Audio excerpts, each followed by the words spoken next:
Hi, everybody. This is Jason. This is Pete. And this is the Lost Legions podcast.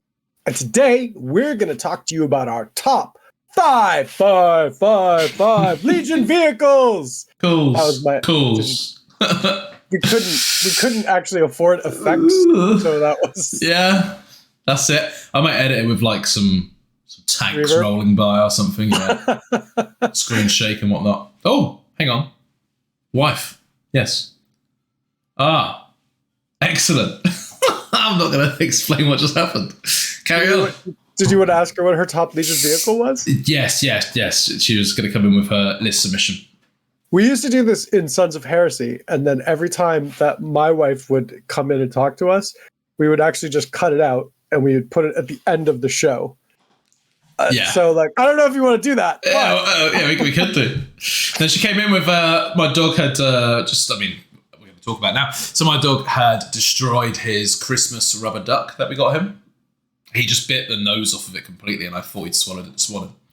And lo and behold, Steph has just come in bearing a nose in her hands. Well, I'm glad everything turned out okay. Yeah, he's good. So, the dog didn't swallow it. Anyway. Why don't we celebrate by talking about our top five Legion vehicles? Okay. Pete, why don't you start it off? What is your number 5 slot? It's my number 5. Was working least favorite to favorite. Yes, exactly. Sweet. So my 5th least favorite. Is that right? Yeah. Most favorite? Most.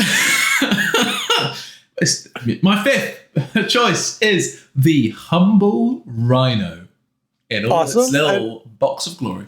Why is that?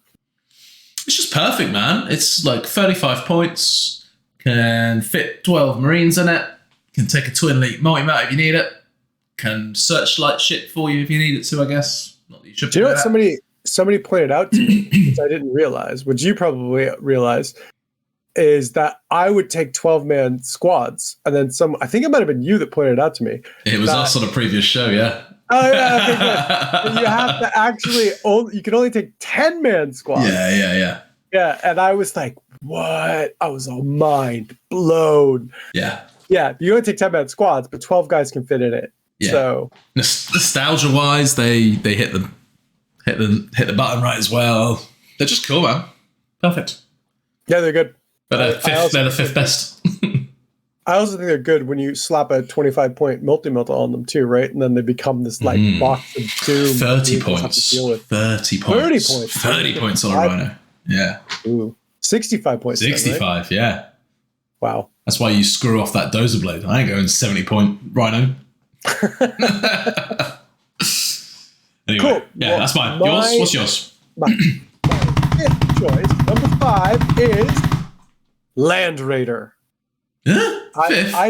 I think the Land Raider is good. I think it is an excellent choice. I think Rhino would probably be the 6th choice for me. So, but I think the Land Raider kind of just edges it out. I think the Land Raiders are tough.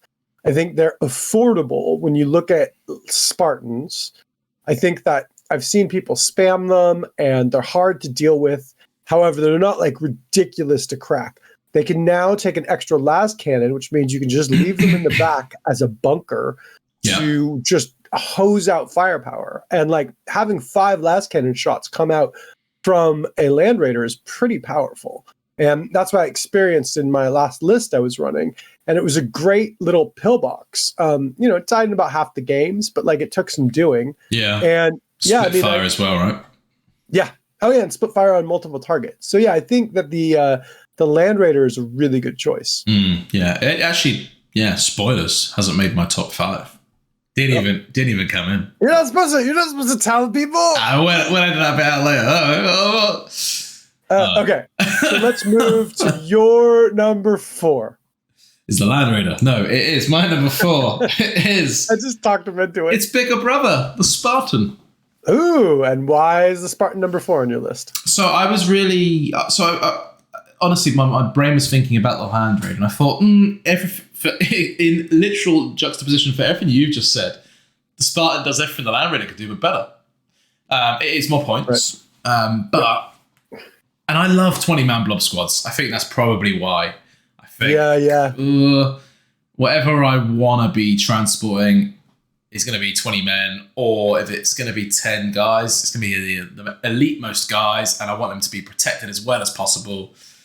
So yeah, I think that's what the Spartan gets it. The las cannons are great. The flare shield is hugely beneficial. You can't go wrong with the flare shield at all.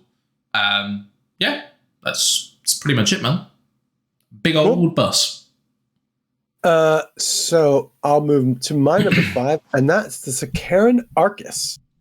And I think that tank is brutal.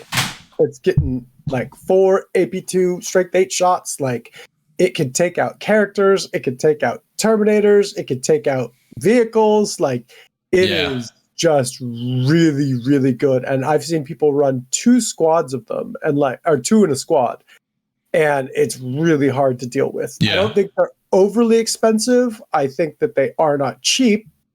So, I mean, I kind of feel like they're fairly priced. And it's just a really strong choice dealing with elites and light vehicles. Yeah, man, 100%.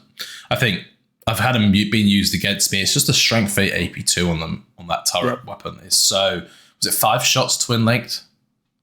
I think it's 4. I think it's 5, but is it 5? I think it is. It's just, yeesh. Yeah, it's nasty. All the other rounds that are optional and you have to pay extra for are just less good and less practical. But you can have some fun with them, I think. Like, especially maybe the anti-mech rounds, whatever it's called. You know, like cybernetics rounds. It's a good model, too. Like, it's a really cool model. Yeah, it looks beautiful. Yeah. It's good. So that was your number 4, right? That was my number 4. Let's jump over to, what is your number 4? Oh, no, your number 3. Number 4, yeah. My number 3 is the Arcus as well. So, yeah. Okay. So I rank the Arcus slightly higher than Jason for all the points that we basically both just said. I think. Cool. The fact that a squadron's 1 to 2 now as well, yeah. Hugely important. Not really got much more to say than that. Okay, so let's jump. What's your number 3? My number 3 is the Sakaran Punisher. And this thing just has so many shots. You can give it 4 heavy bolters, right? Because you can have a pintle mounted one as well. So like, it can just throw out so many shots. The main cannon's 18 shots. Like, it's just so much DACA coming downstream that if you just target a unit, they're just gonna fail saves. Yeah. Like, I don't really know if it can host, like, in 1.0, I'd say it could host Terminators. In this, like, it'll do some wounds on Terminators, but like, anything that's basically not a Terminator or it's a light vehicle, it's just going to die. It's just going to fail armor saves and die. They're really, really, really good. And God, if you run them in a squadron, forget about it. Does it have pinning now as well? I think it has pinning. Let's check. Should we get it up? Yeah, let's get it up. Here, I'll bring it up. Karen Arcus. So yeah, I think overall. Whilst we're bringing this up, sorry, Karen. I just think it is. I was covering for you while you bring it up. I think it's just a really good vehicle. I think all of the Sakarans in general are great. I think the battle cannon one, or Sakaran battle tank is not probably the least good one. The other thing to bear in mind here as well is it's zoom out. It doesn't look so good, does it? Punisher rotary cannon, yeah, shell shock 1. Yeah, there we go. So it's pinning -1. Which even combine it with my Night Lords. Yeah, horrible, it's nighttime, right? Yeah, you're scared of me and shell shock. Yeah. And it can return fire. Remember that, because it's strength 6 or lower. So the Overwatch and the return fire opportunity with it is huge. Yes. Yeah. It's arguably that of the Arcus, man. It's a tough call, really. Who'd have thought? Yeah, good shout. It's strength 6 AP4. So I mean, you're gonna shred light vehicles. Rhinos and stuff, right? Yeah. And you could possibly glance out things. I mean, you got to get kind of lucky, but like you could definitely do some hull points. I think it's just more like 10 las cannon guys shoot at you, they've got to think twice about it. Yeah. They're going to take a couple casualties being shot back at. Yeah. So, and maybe then be pinned. And plus, don't forget about all your heavy bolters. You have a ton of heavy bolters firing back at them too. So there's just so many shots. And that's kind of why this is in my top 5. And I think, and I've only had them played against me, and I was super impressed with them. I haven't played with one. I've played against Reese from Attrition Games. I've played against his once, and it was pretty cool, man. Tears infantry in half. I was playing against Iron Warriors once, and they were brutal. Well, they can't react against dreadnoughts or vehicles. No, because they get +1 strength. Like, we're too strong. They shot at troops, and then the troops reacted against them, and then the 10-man las cannon squad blew the both of them out of the water. But it was I got lucky, but it was still impressive. All right, let's move to your number 2. So my number 2 has to be the Kratos. Okay, this one is interesting for me. It's a personal favorite. I don't hate them. I don't love them as much as you do. So tell me why you love them. They survive, and that is their biggest strength, is that they survive. So on paper, when you look at it, their damage output isn't actually that spectacular. Mm-hmm. A lot of it depends on how you kit it out. You could arguably go 4 las cannon shots plus the main gun doing 2 strength 8 AP2 shots or whatever, or go for the melter gun, whatever it's called, with 4 melter shots. Like it can pack a lot of multiple AP 1 or 2 shots, but for getting on the 400 points, it's not really doing an awful lot. It doesn't have machine spirit either. So with a Land Raider, which is 100 odd points, 200 odd points less, you are splitting fire, which can be far more useful, right? Right. So it doesn't have the highest damage output, but what it does have is a flare shield. And then when you consider it's probably the most shooty flare shielded vehicle available, it makes it useful. And because it hasn't got a job of delivering troops anywhere, means you can play with it, mid-table, your table half, keep it at its 24, 36-inch range for its guns, and just keep pounding targets and just keep that flare shield towards the enemy. Yeah. And it just sticks around. You've played against it a couple times now. Yeah, they're tough to deal with. Even though I didn't rate them in my top 5, and I used to think that they were bad, I actually completely reassessed after playing against yours. I have a healthy respect for them now, right? And I feel like they, especially if you do multiple AV-14 boxes with flare shields, they're disproportionately good. And like you said, they always keep firing. They always are a target. Like, they're really hard to deal with. And like they are a lot better than you'd think. However, I mean, they're really expensive. So you need to walk kind of like a balance with them, in my opinion. Yeah, I think the battle cannon is the way to go. The more and more I play of it, and now I've played against the other variants as well. Yeah, I'm more convinced it is, man. Like, you come up against the melter gun one, you can outrange it with your armor bane shell. It's done.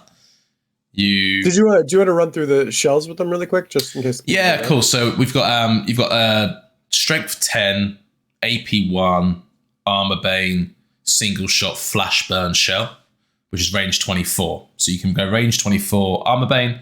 For those of you that know, the Kratos' melter gun is range 36, so it's got its armor bane at range 18 because melter gets armor bane at half range.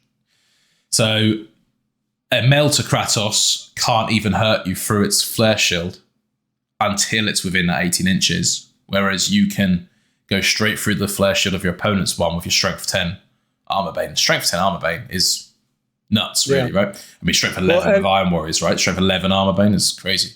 And as I saw with my Night Lords when I was playing them, like with strength 10 las cannons, like it's just strength 10 is just so much better, like dealing with armor 14. Strength 10 is the key in this edition, I think. It really does make a huge difference, yeah. Strength 10 armor bane, right? Like, so on the average, you're getting a 17 to pen, right? So yeah, you're going to go right through. You should go through. Yeah, you should go through whatever you're shooting at. Then it can fire 2 shots instead at range 36 of strength 8 AP2 with Sunder, which is again is like only 1 strength off of a las cannon, so it's not terrible. So you can trade that off when you need to, like, there's no point of you firing your armor bane shell against a predator. You might as well fire 2 shots to guarantee more damage if you don't blow it up, right? So you got that flexibility. And then it can also fire a strength 8 large blast at range 36, AP4, but gains pinning.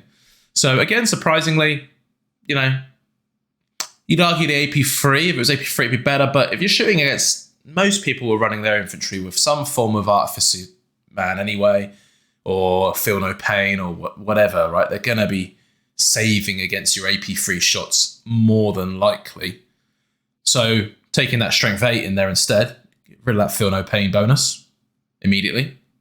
What I'm saying is, don't overlook the fact that it's strength 8. Don't overlook the fact that it's AP4. Look at the fact that it's strength 8, and look at the fact that it's pinning as well. Because you're just, you do 1 or 2 wounds, it's just going straight through. Because you're not going to get Feel No Pain against it. Yeah, they fail an armor save, that's it. It could be a 2-wound Terminator, rolls a 1, it's dead. Unless it's T5 somehow. And that's quite, and then it's a pinning check as well, right? Straight away. So yeah, they're pretty cool.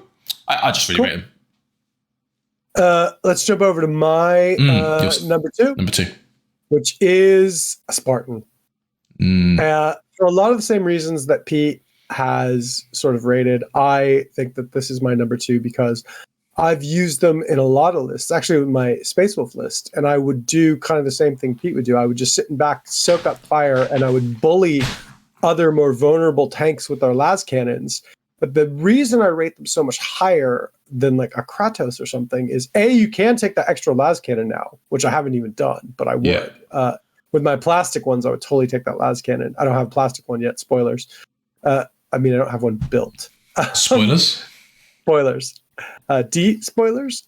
So anyway, the reason I rate them though is because you can kind of use them as firing bunkers, and then you can keep your elite troops safe, then move forward and kind of like disgorge your elite troops and make a mess of things with them, pull back, and you're still firing.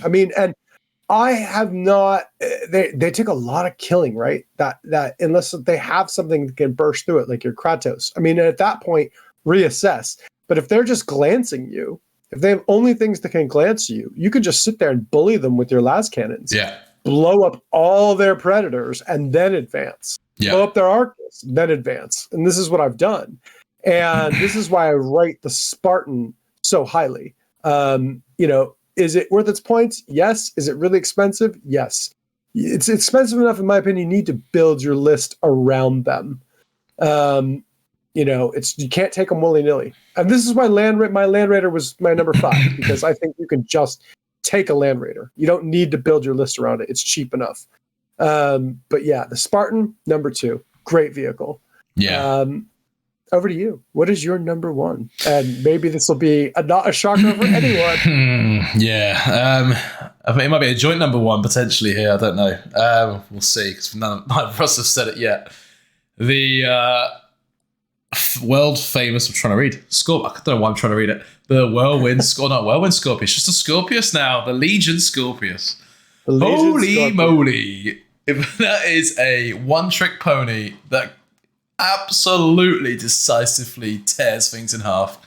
Oh my God. I remember when the rules came out, people were like, oh man, this thing's been nerfed. Yeah, right. And I kind of looked at it and I was like, I'm not sure. But it's rending now. It's rending 4 up and it's a large blast. I'm like, I don't know. Maybe it's about the same. And then no, it's better than it used to be, right? Like, it's brutal. Would you prefer to be AP3 all the time or AP2 half the time? AP2 half the time. It's as simple as that. And then, chuck some pinning on there for fun as well. Oh man, the pinning is just, it's enormous. Okay, so I might as well, since we're talking about it, I might as well reveal my number 1, which is the Scorpius. The Predator? So I'll talk about, actually I want to talk about that in the Dark Horse section in a second. So yeah, I think the Scorpius is just so good, man. I mean, and squadrons of 2 of them, you can put them behind some terrain. You can have the Nuncio Vox guys, which, you also get the protection of the leadership at night fight, because you have your commander whispering in your ear, "I love you." And then, so apparently that makes you not scared at night.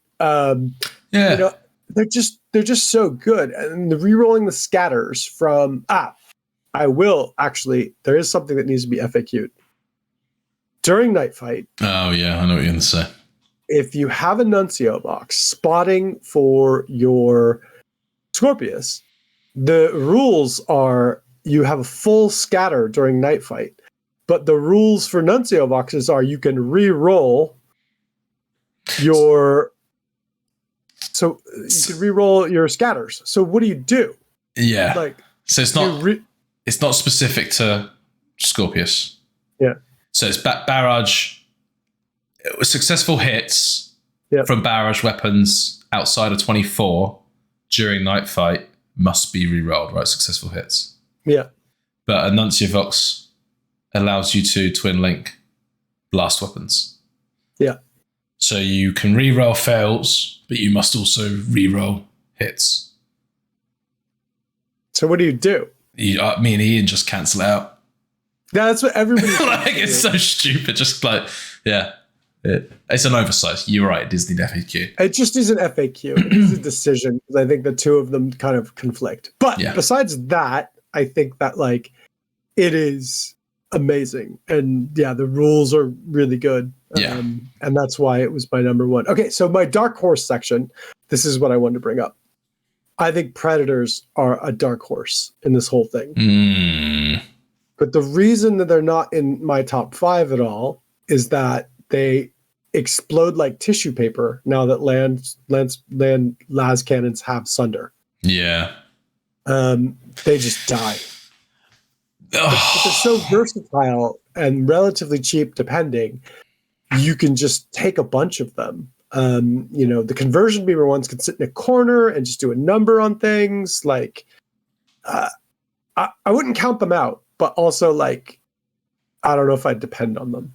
How do you feel about the dark horse, the Predator? They have access to some of the best weapons in the list, but they are on a very flimsy chassis. Yeah.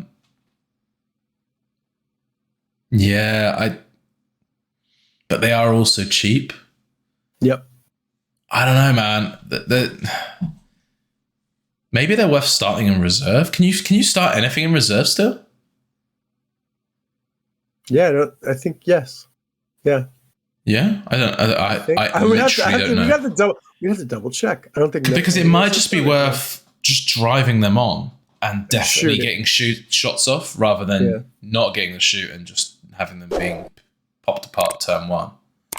Yeah, because they do have some really strong shooting. The range, right? Their plasma cannon's 60 inches. The conversion beamer is unlimited, change. Right? The autocannon is 4 shots rending. Mm-hmm. That's the standard gun. 4 strength 8 rending shots, range 48. It's cheap, right? It's nothing. Really cheap. Man, they have good guns. It's just they will not be alive much past turn 2. And that's the problem. So I mean, this is why they don't make my top 5 list. But at the same time, I feel like they make my dark horse list because I feel like I can't count them out because they're a really good weapons platform. They just die so easily now. Which is funny because everything we've listed pretty much is super survivable. Well, 3 of the things we've listed are super survivable or can fire indirectly. And, right? and the Spartan chassis, the Sicaran chassis has an extra hull point now. So it has 4 hull points. Yeah, it just feels tougher as well, right? I don't know what it is. It must be that, but I think the side armor 12. Sides are 12 on a pred now. Are they? Okay. Yeah, I got Johnny schooled me on this. Yeah, somewhere. I'm not going to front. Yeah. Well, that's good though. But yeah, they still seem to die. I think there's still only 3 hull points though. So yeah, they are. So I think this is just the Sicarans seem so much tougher. Yeah, they're 13-12 now, 13-12-10. Yeah, I'm going to check that out on that reserve idea because that might be interesting. We might have to make our next video on reserve. Talk like things going in reserves, just like who knows? But anyway, that was our top five tanks. Let us know what you think. Let us know what you'd switch in and out. Drop your 1 to 5 in the comments below. Love to hear your thoughts. And anything else you want to add, Jay? No, that's it. Thanks, guys. Cool. Thanks for watching us. Catch you later. Okay, so we're back. So we looked up reserves, and Pete has something to tell you. Yeah. So shock. It's probably not worth doing. Mainly because of the intercept reaction, right? So anyone with an augury scanner will be able to intercept those tanks coming in from reserve. So yes, you can do it. It works just like it did in the previous edition. For those that played, you move on from your table edge, your distance. You act as normal, but you do trigger. The only movement reaction you trigger is the interceptor reaction. So yeah, I don't know. I might mess around with it when I eventually get some predators. So I just think it'd be funny if anything else, but that's about it. Yeah, I think it's just the problem with reaction and the way it works now. So yeah. But then again, I mean, you come on with 5 predators, they can only kill so many. Yeah, and it's arguably, depending on your mission, I was just thinking like, if it's like score objectives at the end of the game, like a standard black book mission, which used to be red book missions, but now they're black book missions, I guess. You might as well just start your attack squads that are going to be your deck chair units, just start them off the board and just move them on turn 3 or 4. Yeah, I think it's situational. You have to look at what your opponent has that's anti-tank and what your opponent has that can intercept, and then you can make your decisions from there, right? So if they have a lot of augury scanners and heavy support teams, do not do this. No. If they have tanks with lots of high strength weapons like Kratos, go ahead. Because what are they going to do? They can't fill your boots. Yeah, exactly. That was all. So that's just been a Lost Legions edit. Bye.